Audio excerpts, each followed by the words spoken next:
आज हम कक्षा 12 में विषय अर्थशास्त्र के अंतर्गत, जैसा कि हम टॉपिक चल रहा है उपभोक्ता के व्यवहार का सिद्धांत, इसके अंतर्गत आज हम जो है बजट रेखा को स्पष्ट करने का प्रयास करेंगे। जैसा कि आप जानते हैं, बजट रेखा, इसे कीमत रेखा के नाम से भी जाना जाता है। बजट रेखा, जैसा कि आप जानते हैं कि बजट रेखा यह स्पष्ट करती है कि हम अपनी आय की सीमाओं में रहते हुए वस्तुओं का क्रय विक्रय करते हैं। यानी कि कहने का तात्पर्य यह है, बजट रेखा के अंतर्गत व्यक्ति की आय निश्चित होती है। तो माना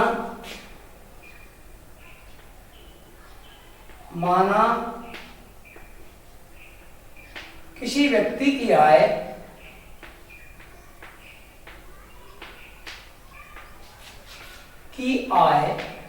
बराबर वाई।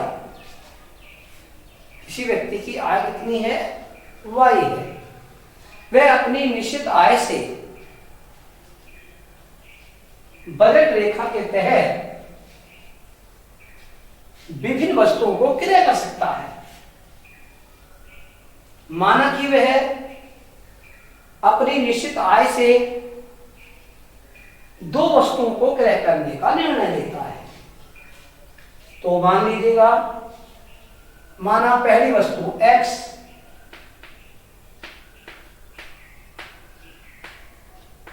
पहली वस्तु X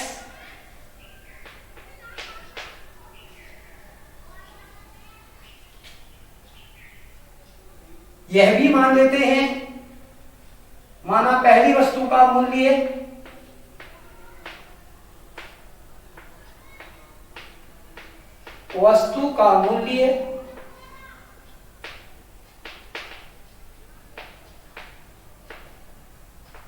बराबर P1,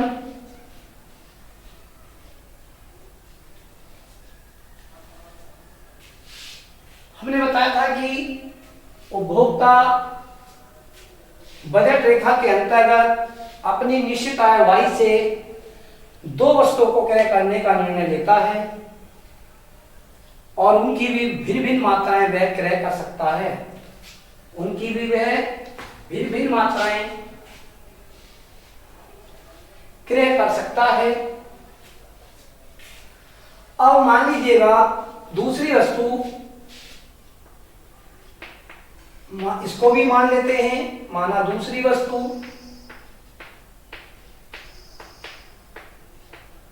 वह क्रय करता है वाई, या इसको मान लेते हैं, इसको x1 मान लेते हैं, इसको x2 मान लेते हैं, क्योंकि एक जैसे चर आपको दिखाई देने लगेंगे तो आप भ्रम में आ जाएंगे। तो दूसरी वस्तु का मूल्य यह भी मान लेते हैं, माना दूसरी वस्तु का मूल्य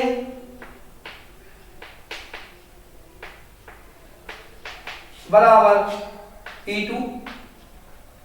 तो आप समझ रहे होंगे, ध्यान दें कि मान लीजिएगा एक उपभोक्ता जिसकी आय वाई है, वह अपनी वाई आय में से वस्तु X की मात्रा को क्रय करेगा। किस मूल्य पर क्रय करेगा? P1 मूल्य पर क्रय करेगा। तो अब हम ये निकाल लेते हैं कि वस्तु X पर वह क्या व्यय करेगा। तो वस्तु X का व्यय निकाल लेते हैं। तो वस्तु X पर X1 पर किया गया व्यय, जैसा कि आपने छोटी क्लासों में पढ़ा होगा कि यदि मूल्य को, प्रति इकाई मूल्य को यदि मात्रा से गुणा कर दिया जाए तो VA प्राप्त हो जाता है। जैसे मान लीजिएगा एक वस्तु का मूल्य 5 रुपए है और ऐसी आप 6 इकाई खरीदना चाहते हैं, तो उस वस्तु पर क्या आएगा, ये कितना हो जाएगा, 30 रुपए हो जाएगा। इसी बात को यहां ध्यान दें। तो वस्तु X1 पर क्या गया, VA क्या हो जाएगा, X1 वस्तु की खरीदी गई मात्रा और P1 क्या हो गया, वस्तु का मूल्य। तो देखिएगा क्या हो जाएगा, बोलिए X1 P1। इसको और भी अच्छा अगर आप करना चाहें तो माना पहली वस्तु जो है वो X1 जो मानी है, तो इसको जो है X1 की जो है वो मात्रा भी कह सकते हैं। तो हम इसको और भी अच्छे से लिख सकते थे कि माना पहली वस्तु X1 जो हम क्रय कर रहे हैं, इसको मात्रा के रूप में भी हम यहां पर लें, तो हम इसको ऐसे भी लिख सकते थे, लिख देते हैं। देखिएगा, ध्यान दें। माना पहली वस्तु X की क्रय मात्रा यह भी हम लिख सकते हैं। तो जब हम यह लिखेंगे तो अब आप ये खरीदी गई मात्रा X1 हो गई वस्तु X की, और मूल्य कितना हो गया उसका, P1 हो गया। तो इसका मतलब वस्तु X पर किया गया VA क्या हो गया, X1 और P1 हो गया। कुल VA आ गया आपका X1 और P1। इसी प्रकार हम वस्तु Y पर किया गया VA ज्ञात कर सकते हैं, और यहां भी आप संशोधन करके लिख सकते हैं जैसे हमने X में लिखा था। कैसे लिखेंगे, माना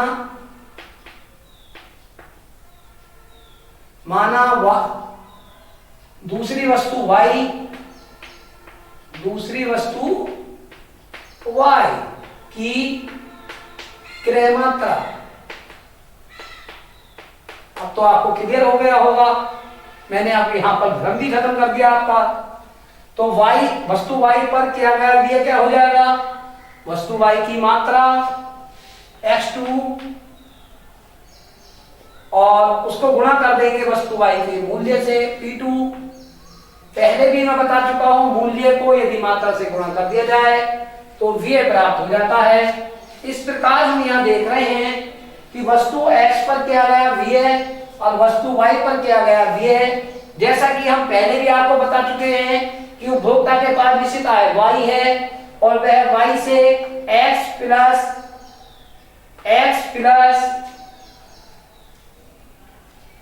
Y वस्तुएं क्रय करना चाहता है। यह आय को प्रेजेंट कर रहा है, और यहाँ Y जो है वह वस्तु को प्रेजेंट कर रहा है। तो देखा, ध्यान दीजिएगा, यानी कि वह अपनी आय Y को दो वस्तुओं पर व्यय कर रहा है, X और Y पर, और उसकी आय सारी की सारी व्यय हो जाती है। यदि वह इस कंडीशन में देख रहे हैं आप Y बराबर X प्लस Y वस्तु, इन दोनों वस्तुओं की पर जो व्यय किया उसने वह Y के बराबर हो जाता है। तो इसका मतलब क्या हो गया कि उसने अपनी संपूर्ण आय जो है वो वस्तु A, वो वस्तु X और वस्तु Y के क्रय करने पर व्यय कर दी। तो जैसा कि हम पहले भी बता रहे हैं कि माना किसी व्यक्ति की आय कितनी है, Y है। तो जब व्यक्ति की आय Y है तो उसने X वस्तु पर व्यय कर दिया और Y वस्तु पर व्यय कर दिया। तो अब समीकरण क्या बन जाएगी, ध्यान देने की आवश्यकता है। यानी कि ये कुल व्यय क्या आ गया, कुल व्यय बताइएगा क्या आ गया, समझ गए होंगे। A पर क्या आ गया व्यय, X1 P1 प्लस वस्तु Y पर क्या आ गया व्यय, X2 P2। तो ये अब आप देख रहे हैं कुल व्यय, कुल व्यय क्या किया है उसने y, तो y बराबर x1 p1 plus x2 p2, ये आपकी इक्वेशन आ गई। और इसी को हम बजट रेखा कहते हैं। ये इक्वेशन क्या है? बजट रेखा है। अब आपको इस इक्वेशन के माध्यम को, इस इक्वेशन को हम जो है चित्र के माध्यम से स्पष्ट करने का प्रयास कर रहे हैं। ध्यान देंगे।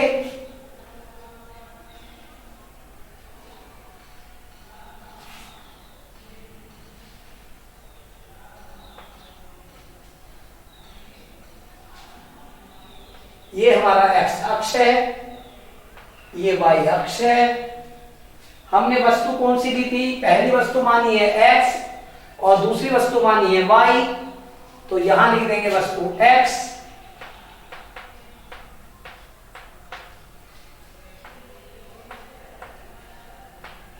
और यहां लिख देंगे वस्तु y।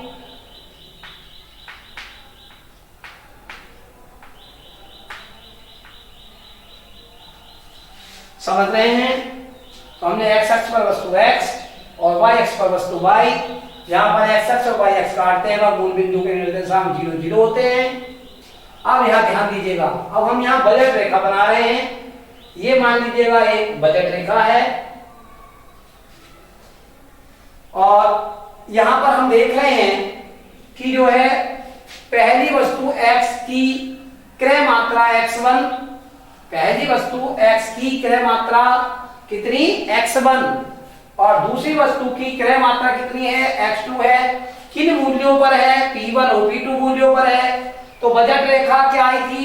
y बराबर, बजट रेखा आई थी y बराबर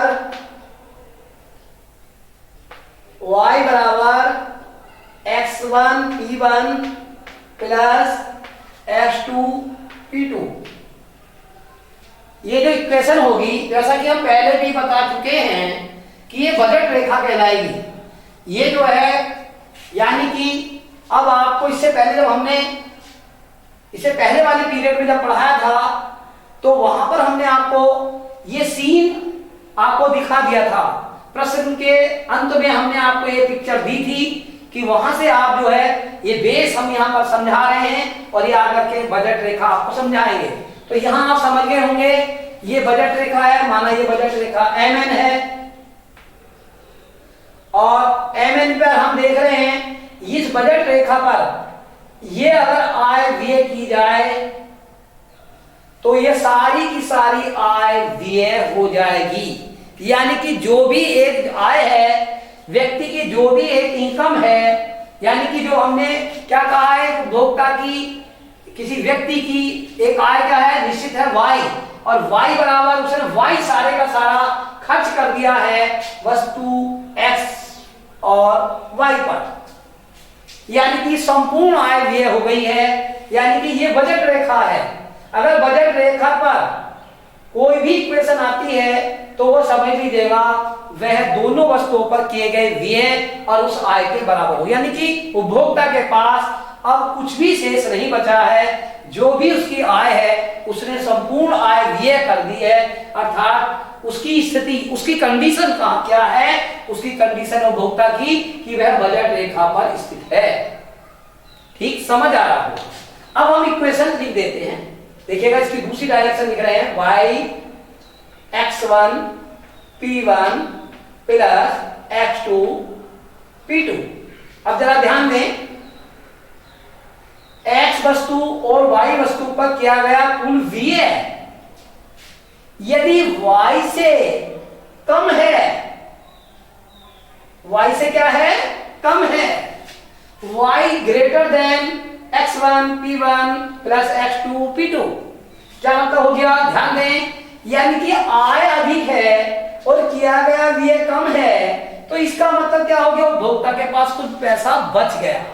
उपभोक्ता ने जो पैसा व्यय किया वस्तुओं पर वह अपनी बजट रेखा के अंदर किया। यानी कि अगर मैं इस बिंदु को थोड़ी देर के लिए K मान लूं तो ये बिंदु मान लीजिएगा मैंने एल माना, तो इस समय ये वाली जो रेखा है ये निश्चित रूप से इस एल बिंदु पर ही दिखाई देगी।